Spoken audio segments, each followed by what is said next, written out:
In this video, we're going to explore whether the war in Ukraine is ending and which side, if any, is really currently winning, if such a thing can even be defined, as we head into what appears to be an apparent endgame.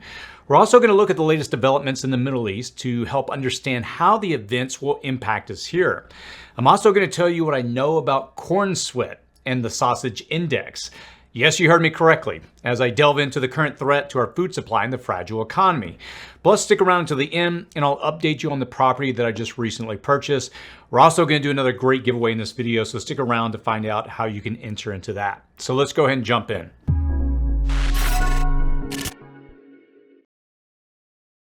If you're new to this channel, my name is Chris, and on this channel we discuss emergency preparedness, aka prepping.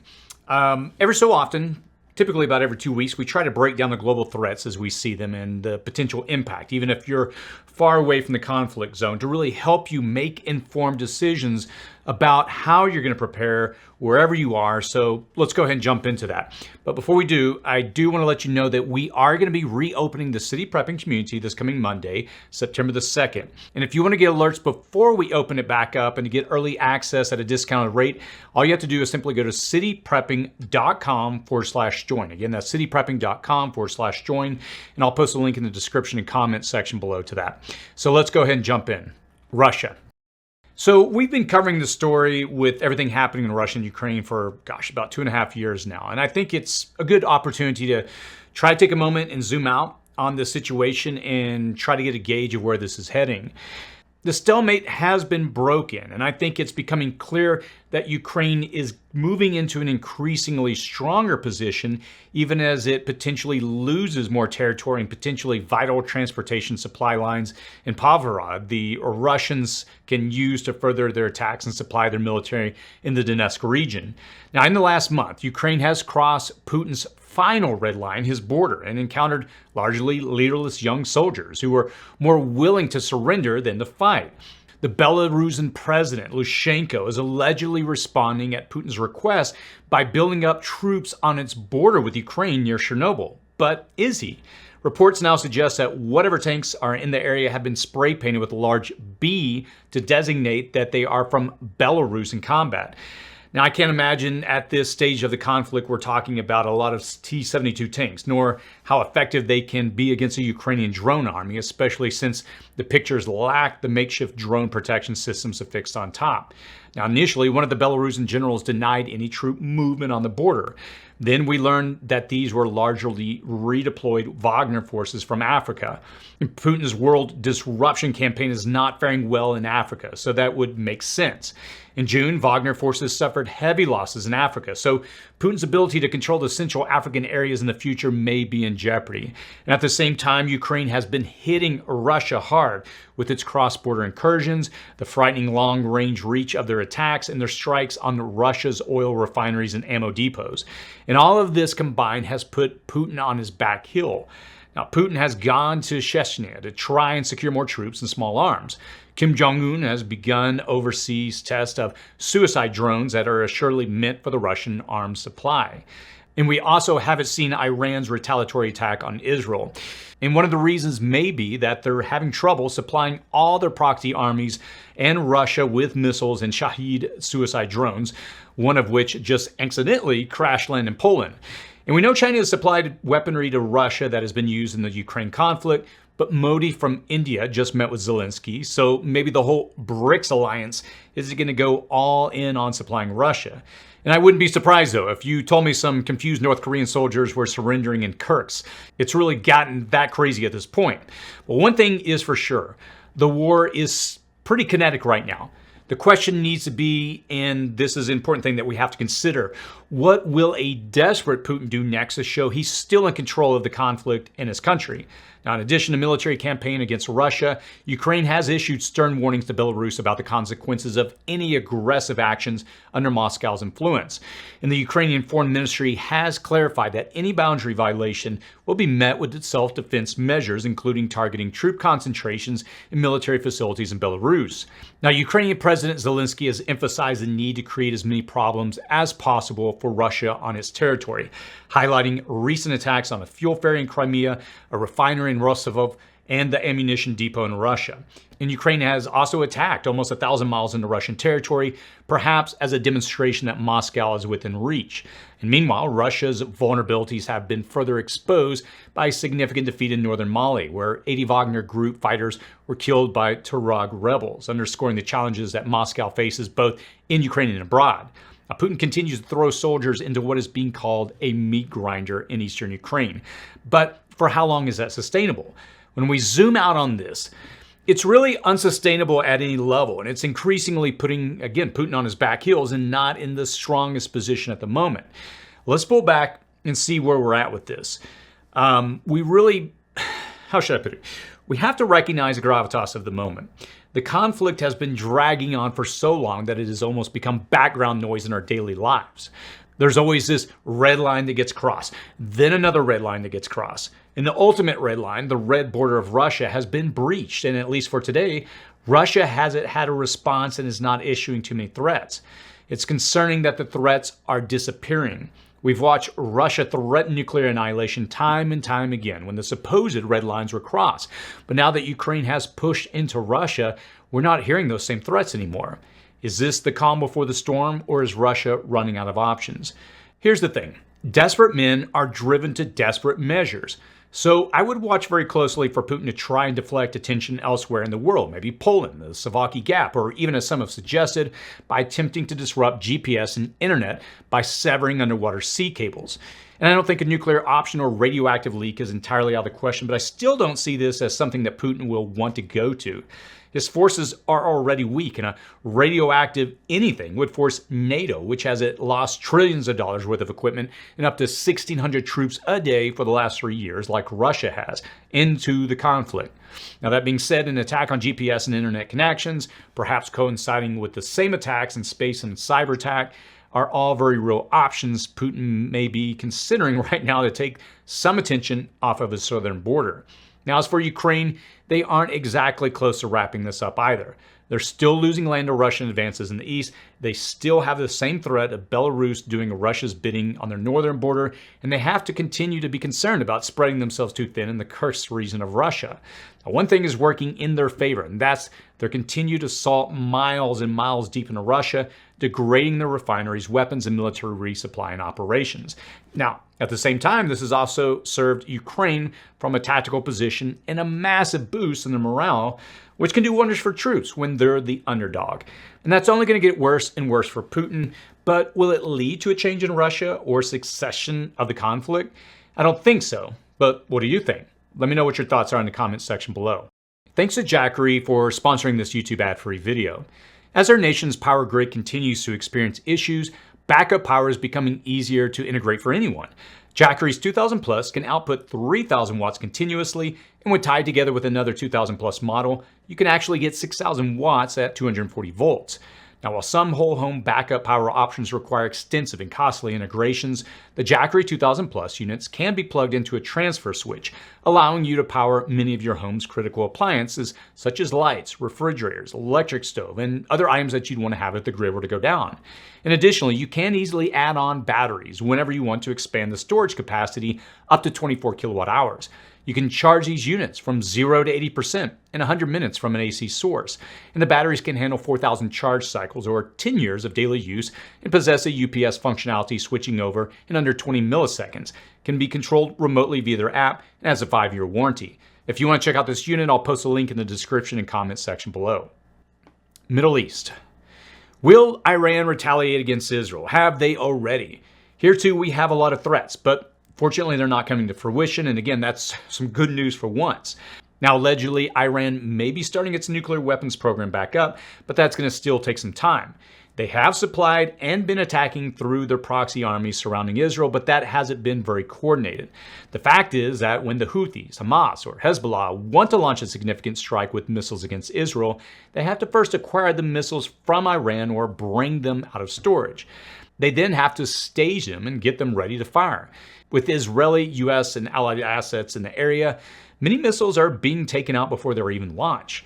Hezbollah is estimated to have close to 150,000 rockets that they can point and even use against Israel, even though Israel eliminated thousands of them just this week.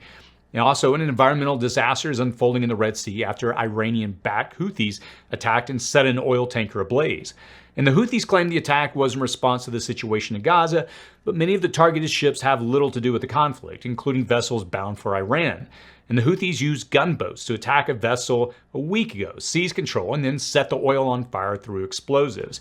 Now, the Houthis, who have repeatedly attacked ships in the Red Sea, detained aid workers, deployed child soldiers, and cracked down on dissent since holding Yemen's capital in 2014.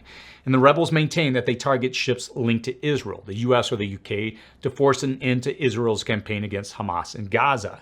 However, many of the ships attacked have little connection to the conflict, including some bound for Iran. And this tanker poses an environmental risk and an economic blow to some countries somewhere that we probably don't know about. What we do know is that the ship was traveling from Iraq to Greece. The fire on the Greek flag tanker, which carries 1 million barrels of crude oil, threatens a severe environmental catastrophe. And these reckless actions continue destabilizing global trade and risking maritime ecosystems. And despite some progress in reclaiming evacuated areas in Gaza, the conflict in the Middle East persists, raising questions about whether the world will eventually confront Iran and its proxies more directly. Now, the Iran-led militias like Hamas, Hezbollah, and the Houthis, they have carried out over 7,000 attacks on Israeli and Western targets in the past 10 months, while Israel and its allies have conducted around 18,000 retaliatory or preemptive strikes. And the conflict has resulted in significant destruction in Gaza, with over 60% of its buildings destroyed and widespread displacement of residents. And despite ongoing violence, the risk of an open war between Israel and Iran fortunately has been temporarily averted, though tensions continue to rise, especially between Israel and Hezbollah and Lebanon.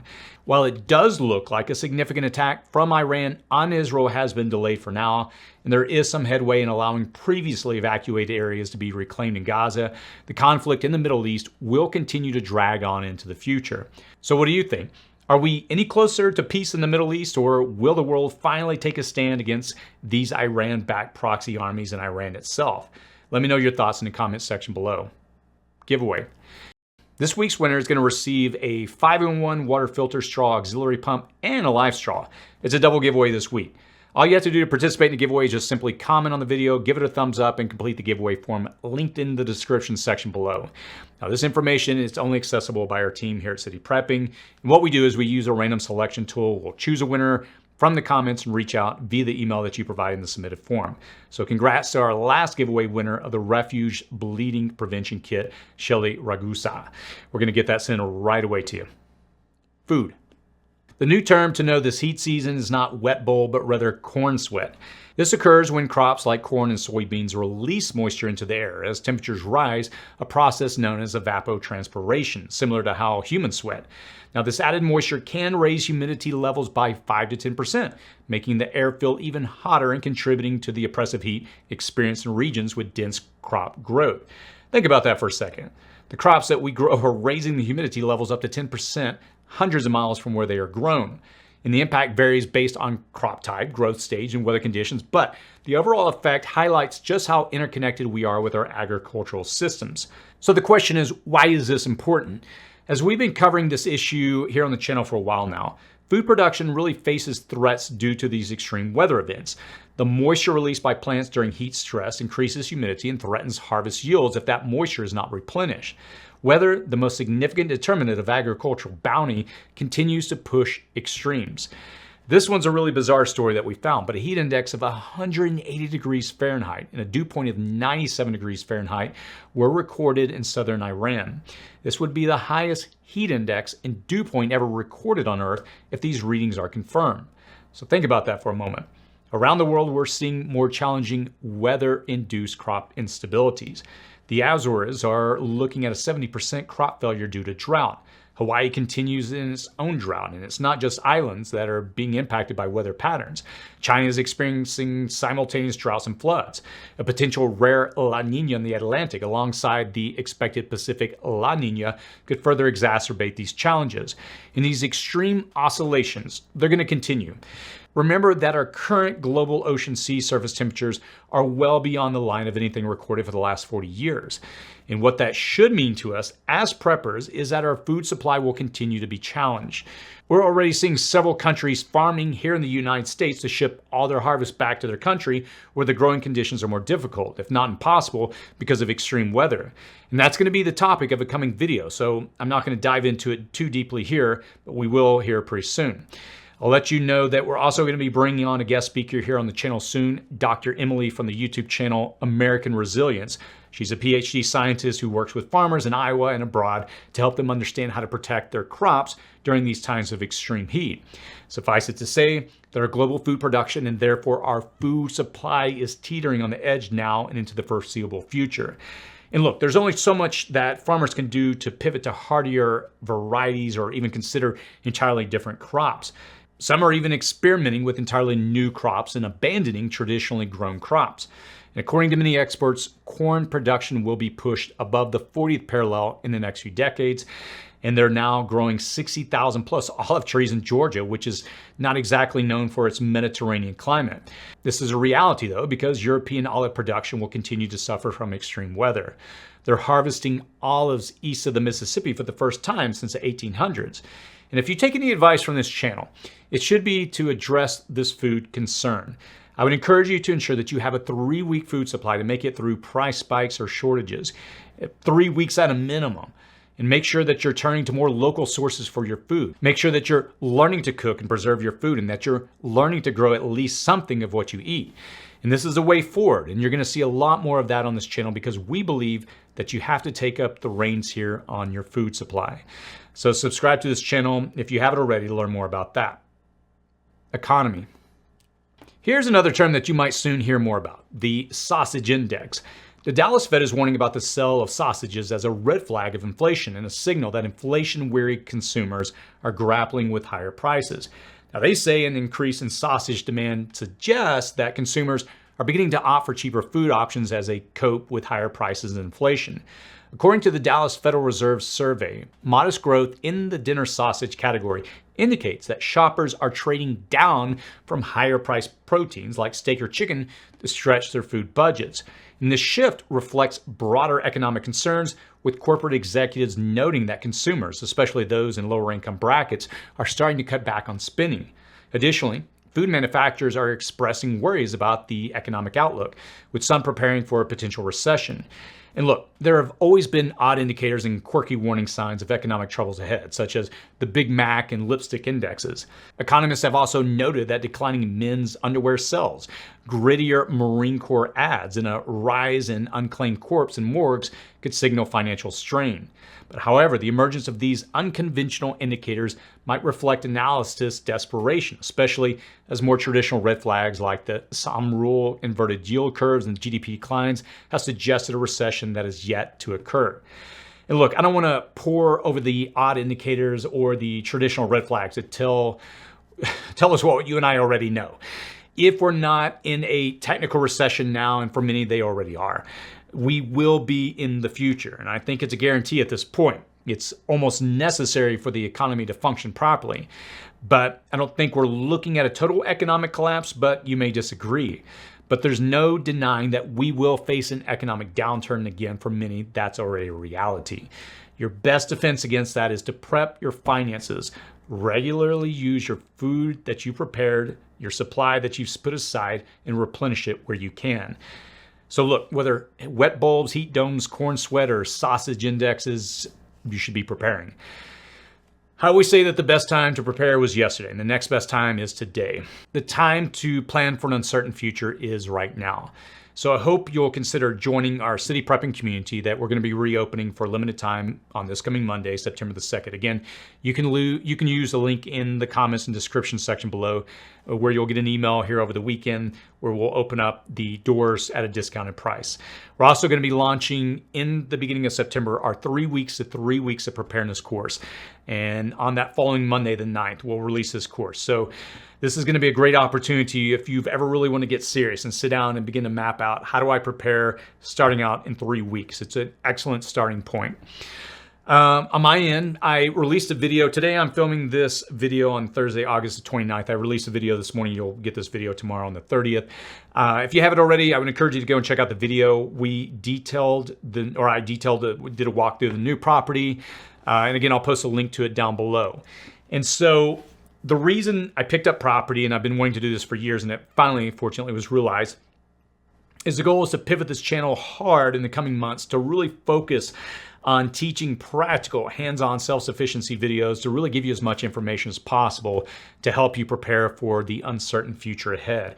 There's a lot that I've wanted to do with the property I currently live on with my family here in the suburban neighborhood, but I've hit several different roadblocks for various reasons. I will tell you that the channel will remain true to its core value of teaching how to prepare in an urban and suburban environment. What I'm going to do with the property I purchased is we're going to section off spaces based on typical American yard sizes, and we'll show what you can do with that space. So I hope you don't think, oh great, now you're going to go to acreage and do all the stuff that I can't do in a suburban yard. No, we're going to show you how you can use the space you have, and that's going to be phase one is what we're calling it, where I'm going to go into the yard that's in front of the house. And it's, again, about the typical size of an American yard. And we're going to build that out, showing how to set up chickens, gardens, rain harvesting, all these different things that a lot of you I know would love to see documented out. And again, I hope that you follow along in this journey, because I think now, again, I've been preaching this stuff and showing it in various ways over the years. But for me, I just think it's a time to do a hard pivot to really focus on this at a whole new level. And on that note, let me just end, as I always try to do with these videos, with a word of encouragement. I know it's easy in these times to get discouraged. Again, we've talked about recession on the channel over the last several weeks, and one of the videos that we did, a lot of people in the comments are like, look, we're already in a recession. My finances are, doing this. So we're struggling. And I'm listening. I have, just on a personal level, yes, when we go to the store, I'm always blown away by food prices. I've been renewing my insurance, and holy cow, I got the policy information just the other day, and they have more than doubled it. It just, every time I turn around, there's something. Now you got to pay more for this. Now you got to pay more for that. And it just does not make sense to me how any of this is sustainable.